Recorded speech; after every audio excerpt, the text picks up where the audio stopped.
DKOldies is in the news once again. Before I go even further in this video, let me tell you what I'm talking about. What game do you think this is? Now, most of you would probably say it's Chrono Trigger, but what if I told you it was actually Populous? But Smash, how is that even possible? It's clearly Chrono Trigger. You can tell by the label. You can see it there. Well, not with a little help from my friend, the 4.5mm drill bit that can actually unscrew the Super Nintendo drill bit size right there. And you can swap out the guts for another cheaper game. And that's exactly what transpired with DKOldies. They sold a Pocky Rocky 2 to an unsuspecting customer, spending over $400 USD for this game, and it ended up being Populous. Between $4 and $10. Now this is on top of everything else that DKOldies has been doing. Now we have them selling swapped cartridges, and that ain't a good look. What's going on, guys? Welcome to another episode of Smash JT. If you can't already tell, I got a lot to talk about with this situation. But first and foremost, DKOldies is once again in the news for screwing over a customer. And this is the cardinal sin of reselling games. First time to the channel, hit that subscribe, give me a like, and check out SmashJT.com, where I have a full breakdown of this crazy wild story from Reddit, where a customer purchased Pocky Rocky 2 from DKOldies, and it ended up being Populous. This is a terrible look. The retro collecting scene is a very precarious one. I mean, this is one that people take very seriously. At one point, I was a hardcore collector. I still have a ton of retro games holding on to the nostalgia of memories from childhood, and I feel like a piece of me is attached to them, and I know it's kind of pathetic to say it, but it is what it is. And I know there's a lot of people that feel the same way, and they want to purchase games from their childhood, they want to relive those experiences, and they want to buy them from a reputable source. In this case, the user, TheFlyingSquadron, purchased a game from DKOldies. That game in question was Pocky Rocky 2. And at first glance, it looks like a normal Pocky Rocky 2. In fact, when I saw this story pop up on Reddit, I was like, what is it? That's Pocky Rocky 2. What's the problem here? And then I clicked to the next photo, and I was like, uh-oh.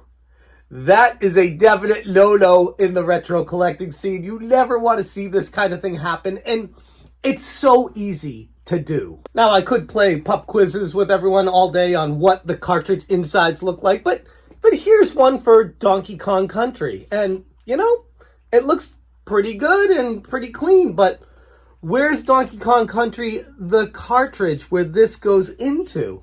And what happens if people start doing this in greater numbers? That could spell doom for a company like DKOldies. But DKOldies is so frowned upon in the retro gaming community.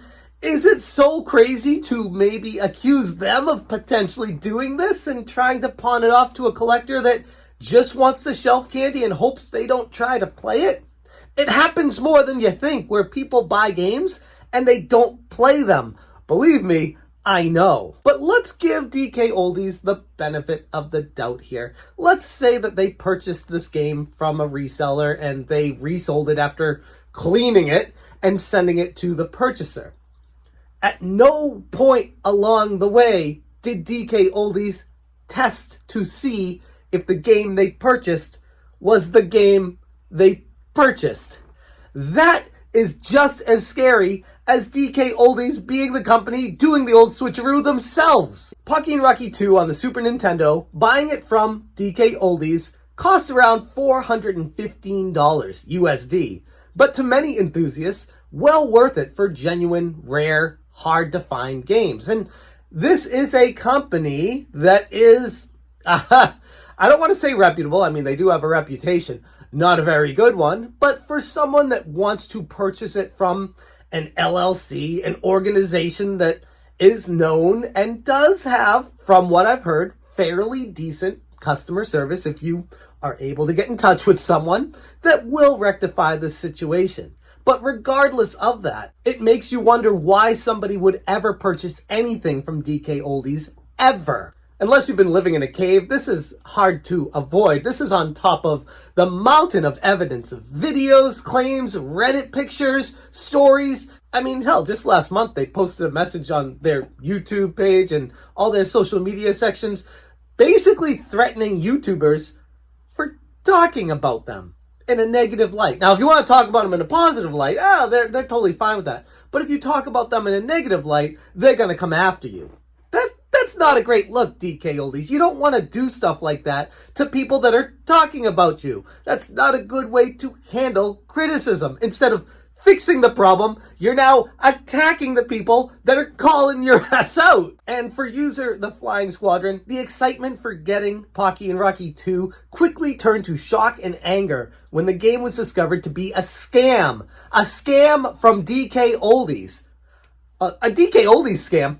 Man, is that the first time we've heard of that? Instead of the promised game board of Pocky and Rocky 2, the buyer instead found Populous board, rendering the game both costly and pointless. And people on Reddit were having at it with DKOldies. There was a mixture of sympathy, anger, and advice. While some found humor in the scam, albeit noting it was at the victim's expense, others were outraged, calling for YouTubers to put the spotlight on DKOldies once again, which is exactly what I'm doing. This story blew my mind. With everything DKOldies has done, all the lies they've made, all the dirty consoles, unclean stuff, the wrong items sent, and now we're getting this. We're getting the wrong game board from the wrong game in an expensive game.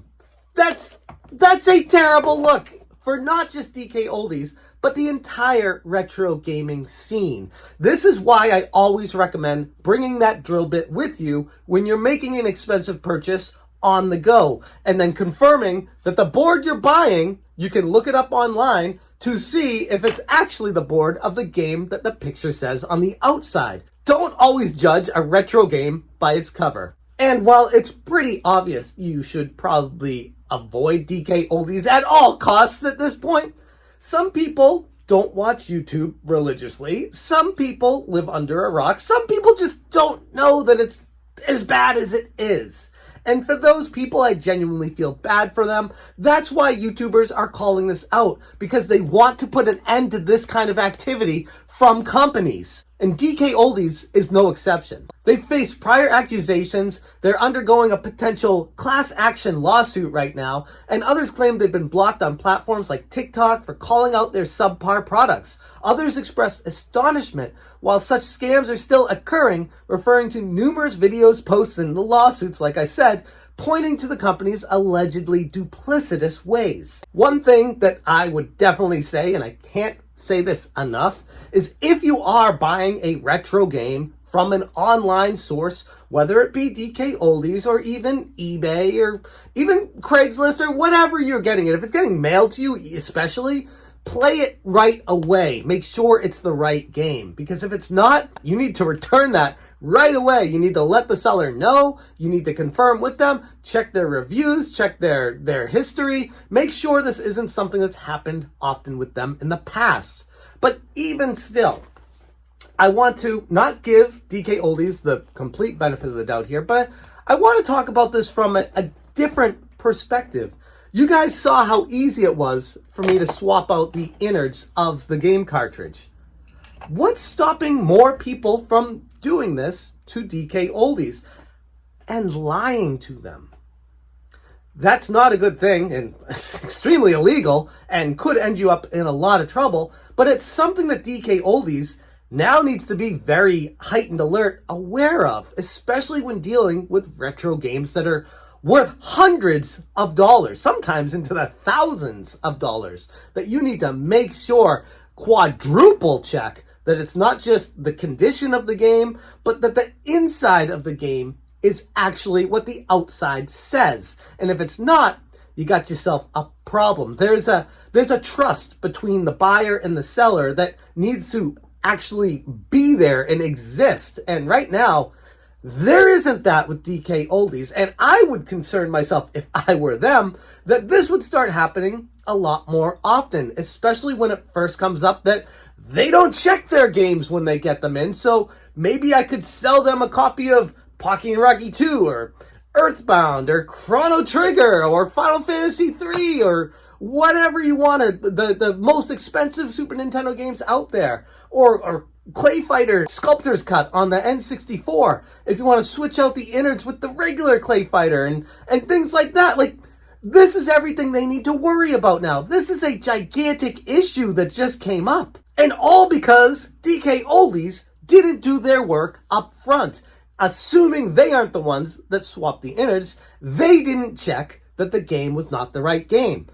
This is all assuming we are to trust this Reddit poster that said this about their purchase. And yes, I want to afford the opportunity to say they could theoretically be lying about it. They could be creating this story out of thin air to make DKOldies look terrible. But I'm going to play the odds on this one and say, nope, story checks out. It seems legitimate. It seems like somebody was trying to get one thing and they were very excited and looking forward to it, and they got something completely different. A lie, a scam, hidden underneath the cover of a sham. But all of this now resonates with people in the retro gaming community. Everyone is going to be on heightened alert once again, which is a great thing. You can't take for granted all the fakes, the scams, the repro cartridges. There's a ton. This is actually one of the reasons why I kind of stepped away from the retro collecting scene, is it was getting to be too much work trying to figure out what was even real anymore because of all the fake repros that were coming overseas from China on eBay. And yes, it's kind of easy to tell the difference when you're buying them on eBay. You see they're coming from China and stuff like that. But what happens if you're a nefarious purchaser and you're buying these from China on purpose for the explicit intent to do exactly what this person did? But instead of switching out Pocky and Rocky 2 for Populous, they switch out Pocky and Rocky 2 for a repro of Pocky and Rocky 2 in the actual cartridge that it looks like, where anyone popping it in wouldn't think twice about it because it plays Pocky and Rocky 2 just like it should, but then the person who sold it would still have the original board for Pocky and Rocky 2, which is what's actually worth the money. So all of this brings me back to DKOldies and how it's such a gigantic screw up for them once again. DKOldies not only needs to ensure the authenticity of their offerings, but they also have to be vigilant against possible fraudulent claims, which can be one of the major risks when dealing in the lucrative but intricate domain of retro game collecting. This kind of thing can never happen,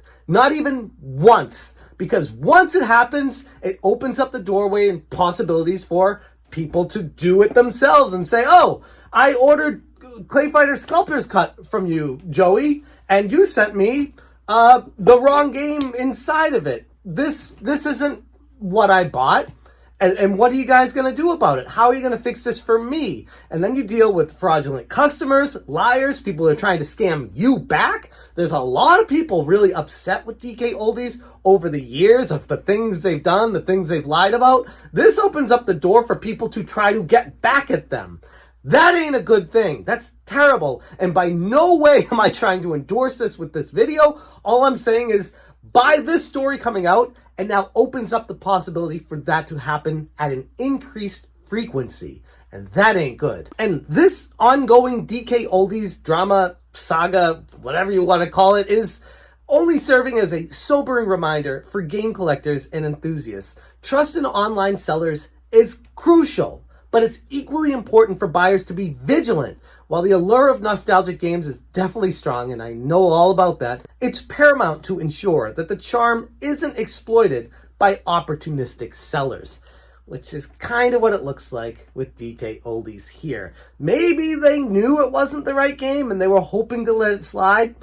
I'd like to think they're not that dumb, but then again, it's DKOldies we're talking about here, and some of the things they've done in the past, some of the stuff they've sent out to people and the condition it's been in, I don't know. I'd have to question their intelligence at this point with what they're trying to do. Everything is fair game at this point. Nothing is off the table as far as the realm of possibility and questions are concerned.